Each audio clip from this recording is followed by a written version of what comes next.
3 நிமிஷத்துல அது வந்து இன்ஜின் செயலிழந்து அப்படியே அங்கிருந்து கீழ விழுந்துருச்சு அப்படிங்கிறது தான் முதல்ல வரக்கூடிய தகவலா இருக்கு. ஏர் இண்டியாவும் அது சம்மந்தமா தான் போட்டிருக்கு. இந்த மாரி கிளம்பிச்சு 1:37க்கு கிளம்புனது 1:42க்குள்ள எல்லாமே நடந்து 5 நிமிஷம் தான். மேக்ஸிமம் 3 டூ 5 நிமிஷத்துக்குள்ள எல்லாமே நடந்து முடிஞ்சிருச்சு அப்படிங்கிறாங்க. இந்த ஏர் இண்டியாவை பொறுத்தவரைக்கும் இது வந்து அரசாங்க நிறுவனமாக இருந்தது.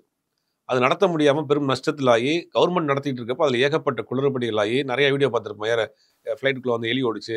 கதவு தனியா வந்துருச்சு. ஏசி ஒர்க் பண்ணல அப்படின்னு நெறைய கம்ப்ளைண்ட் வந்துட்டு இருந்துச்சு. நஷ்டத்தில போயிட்டு இருந்துச்சு.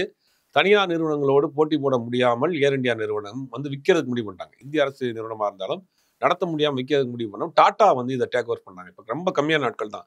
2 வருஷத்துக்குள்ள இருக்கும். டாடா வந்து டேக் ஓவர் பண்றோம். டாடா வந்து ஏர் இண்டியாவ டேக் ஓவர் பண்றப்ப பார்த்தீங்கன்னா, அதுல ரொம்ப வயதான ம். ஆட்கள் தான். பைலட்டா இருக்கிறவங்க, ஏர் ஹோஸ்டஸா இருக்கட்டும். நெறைய ஜாலியா கூட சொல்லுவாங்க. பாட்டியம்மா நெறைய பேர் ஏர் ஹோஸ்டஸா இருப்பாங்க ஏர் இண்டியான்ற மாரியான கமெண்ட்லாம் வரும். அப்ப இவங்க வாங்குனது பிறகு ஏர் இண்டியா தனியார் ஏர்லைன்ஸ்க்கு ஈக்குவலா அத வந்து டெவலப் பண்ணாங்க. அது வந்து மாற்று கருத்து கிடையாது. நெறைய டெவலப் பண்ணாங்க.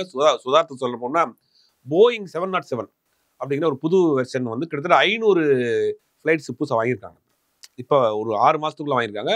அத நெறைய டொமஸ்டிக் யூஸ் பண்றாங்க. இப்ப நீங்க சென்னையில இருந்து மதுரைக்கு போனாலும் சரி, டெல்லிக்கு போனாலும் சரி, இந்தியாவுக்குள்ள ஓடக்கூடிய நெறைய கிட்டத்தட்ட புது புது ஃப்ளைட்ஸ் யூஸ் யூஸ் பண்றாங்க. ஏன்னா, காம்படிஷன் அதிகமாச்சு. ஒரு பக்கம் இண்டிகோ நெறைய ஏர்லைன் சர்வீஸ் இருக்கப்ப, அவங்களுக்கு போட்டி போடக்கூடிய அளவுக்கு நம்ம குவாலிட்டி குடுக்கணும், சர்வீஸ் குடுக்கணுங்கிறதுல ரொம்ப முனைப்பா இறங்கியிருக்காங்க.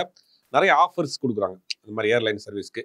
அந்த மாரி போட்டி போட்டுட்டு இருக்கப்ப தான், இந்த ஒரு ஆக்சிடென்ட் அப்படிங்கிறது ஒரு பெரிய பின்னடைவை ஏர் இண்டியாவுக்கு குடுத்திருக்கு.